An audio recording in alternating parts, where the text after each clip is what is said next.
जिसका काम उसी को साजे, दूसरा करे तो जूता बाजे। एक बात मैं आपको बड़ा स्पष्ट कर दूं, जैसी करनी वैसी भरनी। आप क्रिकेट खेलते हैं, क्रिकेट खेलिए, जिस बारे में आपको ज्ञान नहीं उस बारे में बात ना करें तो बेहतर होगा। जो उन्होंने किया है उसके लिए, उसके खिलाफ लोगों का ये प्रदर्शन है और लोग नाराज़गी हैं। लोगों ने वहाँ तक तेंदुलकर को लोगों ने पहुँचाया है, और वो भारत के लोगों ने।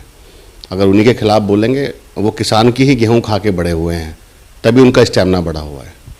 फिर भी अगर वो किसानों के खिलाफ बोलेंगे तो जैसी करनी वैसी भरनी वाली बात यहाँ पे साबित होगी। देखिए, ये आंदोलन तब तक चलेगा जब तक बिल वापसी नहीं होंगे।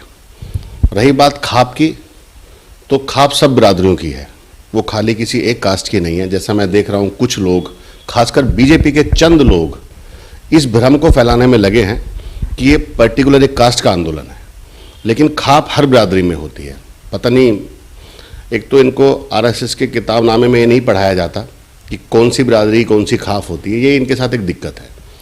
दूसरी बात, मुझे तो ऐसा लगने लगा है इन 70-72 दिनों में कि जो बीजेपी के लोग हैं वो किसान है ही नहीं, क्योंकि 72-73 दिनों में एक सिंगल चूई का बच्चा, एक भी कोई बीजेपी का आदमी आंदोलन के समर्थन में नहीं पहुंचा। कोई सरकार से नहीं पूछ रहा जिन किसानों ने ये बनाए हैं कि भाई इनकी दिक्कत है, इनको ख़त्म करो।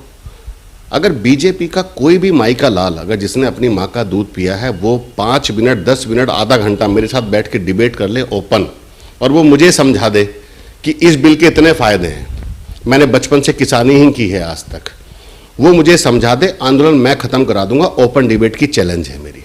और ये किसी व्यक्ति विशेष का आंदोलन नहीं है, ये किसान का आंदोलन है। और ये किसी एक कास्ट का, एक धर्म का आंदोलन नहीं है, ये किसान का आंदोलन है। ये आंदोलन तब तक चलेगा और कुछ लोगों के छोड़ने से ख़त्म भी नहीं होगा। ये मैं आज आपको बड़ा स्पष्ट कर दूं। हो सकता है कुछ लोगों को मैनेज करना सोच रहे हैं ये लोग, या मैनेज कर रहे हैं ये लोग, लेकिन हो नहीं पाएगा, क्योंकि ये खुद खड़ा हुआ है, ये किसी ने खड़ा नहीं किया आंदोलन। मैंने आपको भी बताया, ये आंदोलन जन जन का आंदोलन है। ये ना खाली टिकैत साहब का है, ये ना खाली किसी और व्यक्ति का है, ये किसान का आंदोलन है और किसानों के नेता हैं ये लोग। अगर कोई इनमें से भी छोड़ जाएगा ना, टिकैत साहब भी छोड़ जाएंगे, तो भी आंदोलन चलेगा। ये मतलब ये इतना खतरनाक आंदोलन है कि इससे पहले देश में हुआ ही नहीं है। कुछ लोगों को गलत फहमी है कि कुछ लोग मैनेज कर लेंगे, पता लग जाएगा। आप देख लीजिए, ये बढ़ेगा, ये कम नहीं हो। जब तक ये बिल वापसी नहीं होंगे तब तक ये आंदोलन ख़त्म नहीं होगा। किसान अगर सरकार बना भी कर सकते हैं तो उस किसान सरकार को घर वापसी भी करा सकते हैं। बहुत शौक है ना घर वापसी कराने का इन आरएसएस वालों को। घर वापसी इनकी बहुत जल्दी होने वाली है। देखिए आप लोग, ये लॉकडाउन और कोरोना के नाम से जिस तरह से विपक्ष को दबा रहे हैं, रैलियों की परमिशन नहीं दे रहे हैं, मीटिंग की परमिशन नहीं दे रहे हैं, ये सारे के सारे इनको अभी इनके सामने सब कुछ आ जाएगा।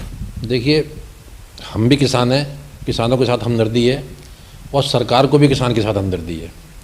अगर किसी नेता के समझ में ये बात नहीं आती तो सरकार की इसमें कोई कमी नहीं है। सरकार तो 2 महीने से बराबर यही बात समझा रही है कि इस कानून के क्या फ़ायदे हैं। अगर कोई नहीं समझ सकता तो इसमें सरकार की तो कोई जिम्मेदारी नहीं है।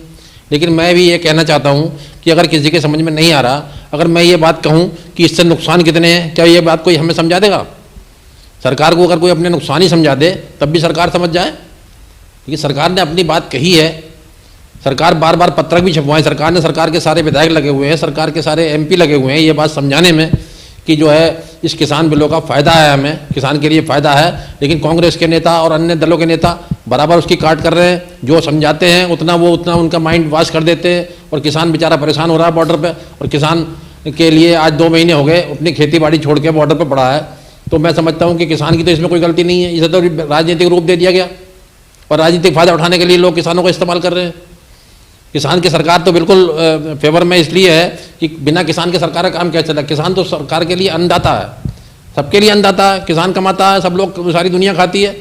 तो किसान की अवहेलना कैसे करी जा सकती है सरकार में? और हमारी सरकार तो वैसे ही मोदी जी की और योगी जी की प्राथमिकता किसान पर रही है और किसान के लिए, किसान पे ही फोकस है। हम मोदी जी ने वायदा किया कि 2022 तक हम किसान की आमदनी दुगनी कर देंगे और किसानों के लिए जितना इस सरकार ने किया है, मैं समझता हूँ और गंभीरता से सोचा जाए और दूसरे नेता इसकी काट ना करें और किसानों को इसके फायदे बताए तो इतना किसी सरकार ने आज तक किसान को नहीं दिया जितना भारतीय जनता पार्टी की सरकार ने दिया है। एक सबसे बड़ी चीज किसान सम्मान निधि, क्या कोई सरकारें नहीं थी पहले? जब से देश आजाद हुआ किसी ने ऐसी चीज किसान को दी?